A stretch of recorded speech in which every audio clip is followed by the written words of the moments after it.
At 23, Torrie Marshall thought she had met the love of her life in Stelios, only for a single text sent from Macca's to show the identity of an innocent man had been stolen.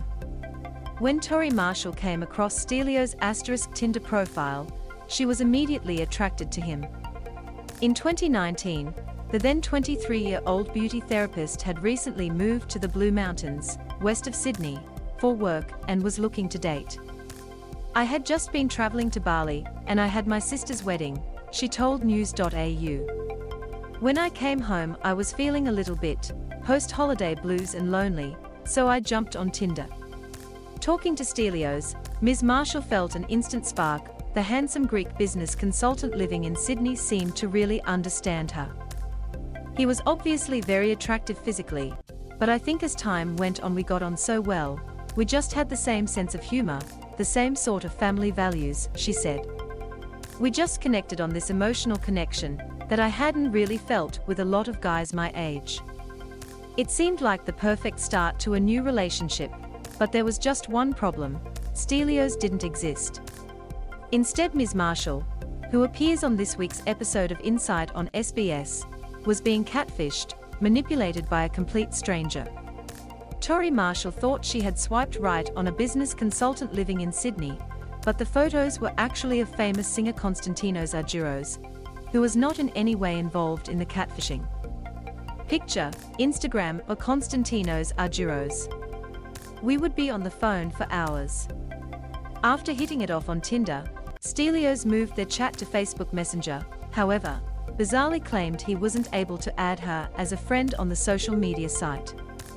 He also insisted they phone and text via an app called Kick Messenger, which doesn't require a phone number to register an account.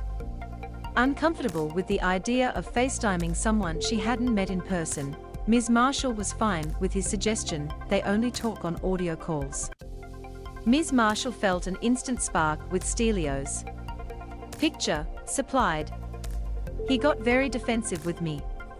While Ms. Marshall was falling for Stelios, she now says that in hindsight some of his behavior didn't quite fit with the picture-perfect front he was presenting online.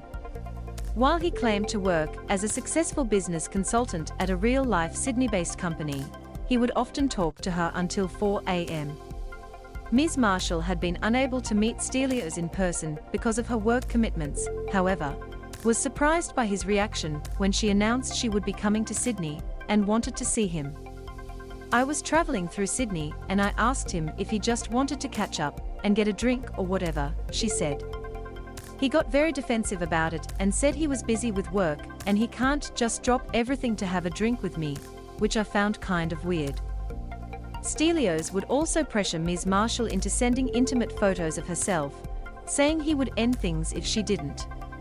"He always wanted me to send something to him, and really that wasn't in my nature. I didn't want to send any of that," she said. "I didn't want to lose him, so I just did it.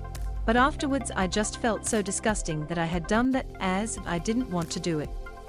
During their long-distance relationship, Stelios would coerce Ms. Marshall into sending him explicit images. Picture, supplied. "Catfish asked me to do this video and dress up for him." After nearly 6 months of talking, Stelios and Ms. Marshall made plans to finally meet up.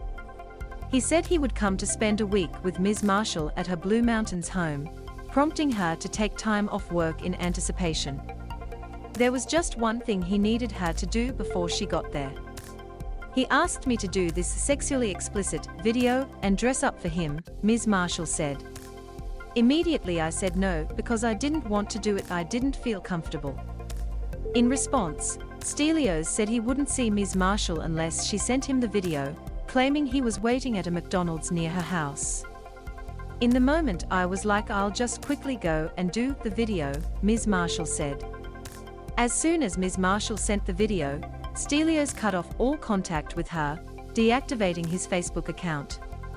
Devastated she had been ghosted, Ms. Marshall sought solace from a friend, who suggested they do a reverse image search of the photos of Stelios. Ms. Marshall was left suicidal over the betrayal. Picture, supplied. "My trust is so broken." They discovered countless Facebook profiles with similar names using the same images. which actually were of famous Greek singer Konstantinos Argyros. However, Mr. Argyros does not know Ms. Marshall and was not involved in any way with catfishing her. The discovery that she had not only been ghosted, but also catfished left Ms. Marshall feeling suicidal, and she sought help from a nurse at her GP clinic. The now 26-year-old finds it difficult to date, and has trouble trusting people really are who they say they are online. "I kind of don't believe anyone if I've met them on Tinder, and I've accused people of being catfishes when they are actually not, because my trust is just so broken for so long," she said. Stelios had used photos of singer Konstantinos Argyros, who was not involved in any way in the catfishing. Picture, Instagram or Konstantinos Argyros.